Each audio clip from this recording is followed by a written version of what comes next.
Guys, I'm Deepthi Desikan, and in this video we're going to be talking about some viral products. We're going to be testing out some viral products. Most of it is makeup. I just have one hair care product. So the first product I'm going to be talking to you guys about is something I've seen that is super popular, and the results were unbelievable for me until I tried it out. This is the WishCare Hair Growth Serum Concentrate. I have watched and read several reviews that this was helping people with hair loss, hair fall, and hair thinning. If you go through the ingredients, you would understand why. It has 3% redensil, which is a hair growth promoting ingredient, and it is made up of natural plant extracts, which helps in promoting hair growth, and it is said to reactivate dormant hair follicles and promote growth of new hair, improve hair density, and strengthen hair fiber. And not only that, this has 4% anagen, 2% bicapil, caffeine, biotin, plant keratin, and rice water. So these cutting edge patented natural based ingredients are put together to stimulate growth of hair at the root level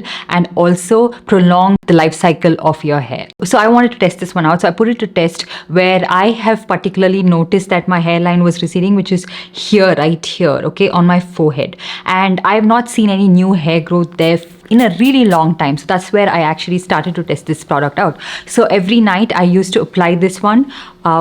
First of all, the consistency of this is a very serum-like lightweight consistency. It's not something that's extremely oily, and it doesn't leave a residue on your hair. So you can apply it every night before you go to bed, and you don't really have to wash your hair every day just because you're using this. It's not something that leaves a slick on your hair. That's what I mean. So I did this very consistently for 3 weeks. Not just here. I did apply it all over my hair and, all over the scalp. But I specifically wanted to see this portion, if it was giving rise to any new hair, because like I mentioned that it's been so long since I've seen any new hair growth there. I noticed that there are like tiny baby hair. Can you see this? I'll also insert a picture of a before, and I'm not sure if you can see in that, but there was no hair here. So this is the baby hair that I noticed that started to grow when I started to apply this one, and right here as well.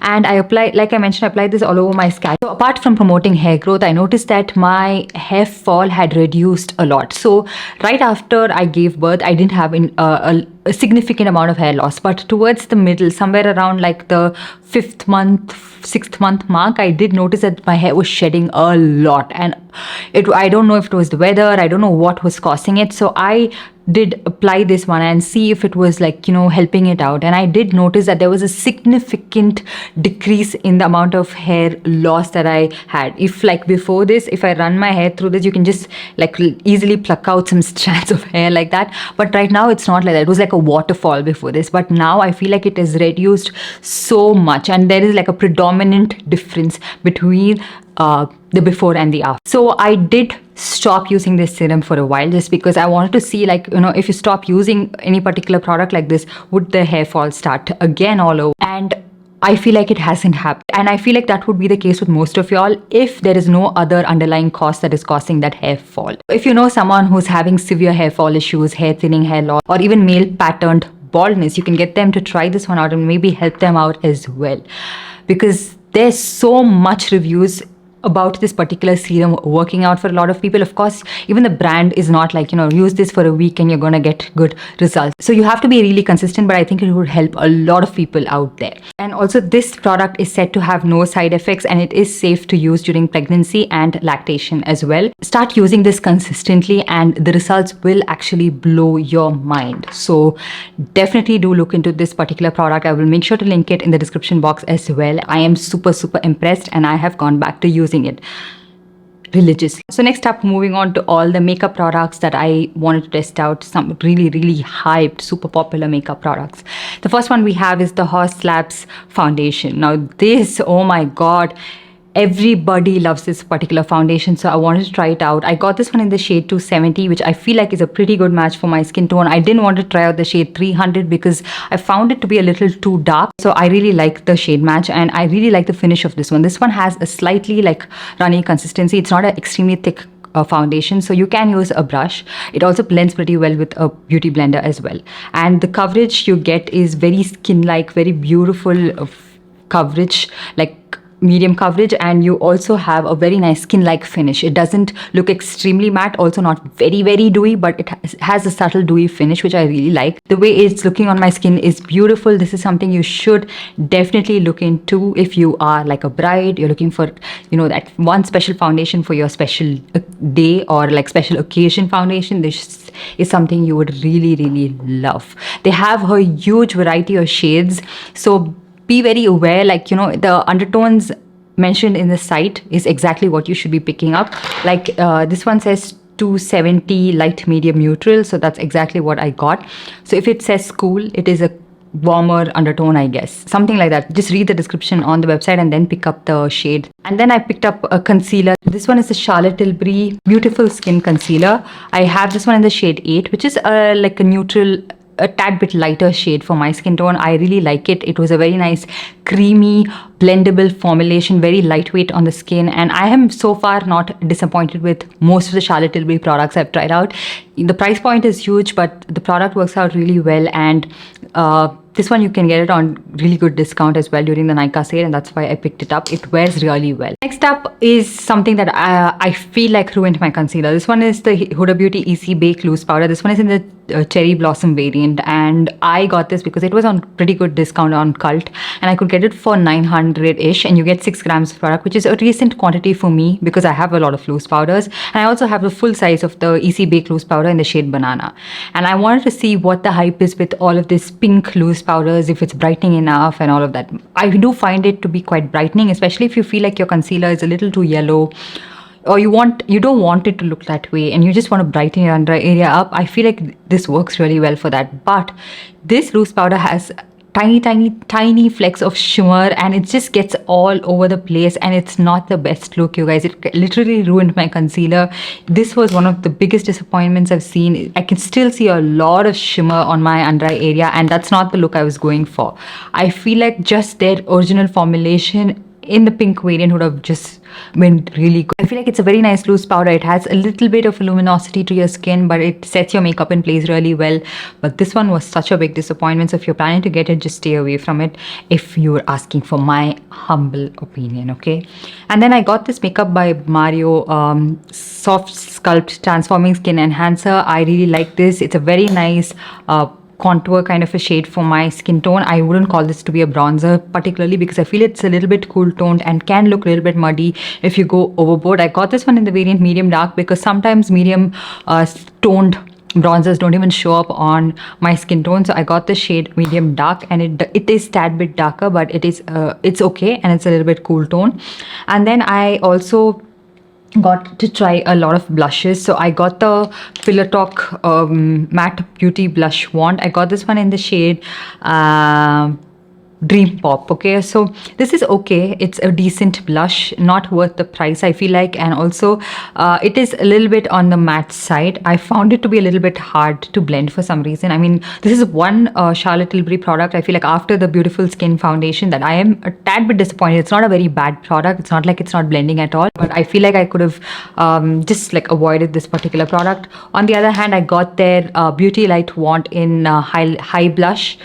This one is in the shade Pinkgasm. It's what I have on the high points of my cheek, which gives that subtle glow. It's really nice. It has a pink tint to it. You can use this as a blush topper. You can use it as on your eyes as well. And it has a very nice like reflex to it, but it's not extremely shimmery. It's not something that shows up that way. So it looks like a balm kind of a product where it has a subtle soft luminance on your skin. And then I got this Patrick Ta Blush Duo in the shade Oh She's Different. So this has a cream blush and a powder blush. The cream blush is nice, okay? It's not extremely pigmented. It's not like it's like poop color on your face, but it has a nice color payoff. And the powder blush is very intensely pigmented. This would work for people of like deeper skin tones really well. And I feel like it has really nice lasting power. It's what I have right now on my face. And I also picked up the Dior Rosy Glow blush in the shade Mahogany, and I feel like I wanted to try out the shade Rosewood, but that was not available in stock, so I picked up the shade Mahogany. This would work for people of much deeper skin tone than I am. For me, for some reason, this turns out to look like a bruise on my face. Like, you look at the color, it's a little dark brownish mauve shade. I mean, I have to like be very, very careful how I apply it on my face. It does look like a bruise very quickly. So I wouldn't recommend picking up that light pink shade of blush in this, which went really viral, very popular, because I feel like it's not deeper skin tone friendly. It wouldn't probably work on a lot of different skin tones, and these are a little bit hard pressed, so you wouldn't get like a very intense color payoff with the lighter shades. So just keep that in mind. And you can find so many really nice affordable blushes in the market. You don't really have to try that out. And then what else did I try out? So yeah, I got the Clinique the Clinique lip gloss in the shade Black Honey, which is supposed to be, again, universally flattering on all different skin tones. I have the Almost lipstick in Black Honey, which I didn't really like, but this one in the lip gloss, which is a little bit thick, but I really like it. It's really nice and pigmented. It looks really nice on my skin tone, and I would highly recommend you guys try this out. It is definitely worth the hype. I really enjoyed using this particular lip gloss. On the other hand, I didn't really like the Rare Beauty tinted lip oil. I don't find it to be moisturizing enough, and I don't even like the color payoff, especially the lighter shades. It doesn't stain your lips. Like some of you guys mentioned that the deeper shades do stain, but the lighter one certainly doesn't, and it's like very lightly pigmented. It's not moisturizing enough for my liking, and it's not, again, pigmented enough for me, and it doesn't even have a sheen that a lip oil usually has. So I would stay clear from that. And then I got the Charlotte Tilbury Airbrush Flawless Lip Blur. This one is in the shade Pillow Talk Medium. Again, I feel like this is not worth the price, especially, again, I feel like this Pillow Talk range of Charlotte Tilbury is always a disappointment. I don't really like the color payoff. I don't really like the shade on my skin tone, and so many affordable options you can try out instead of this one. The Rom and Velvet Lip Blur, that is so good.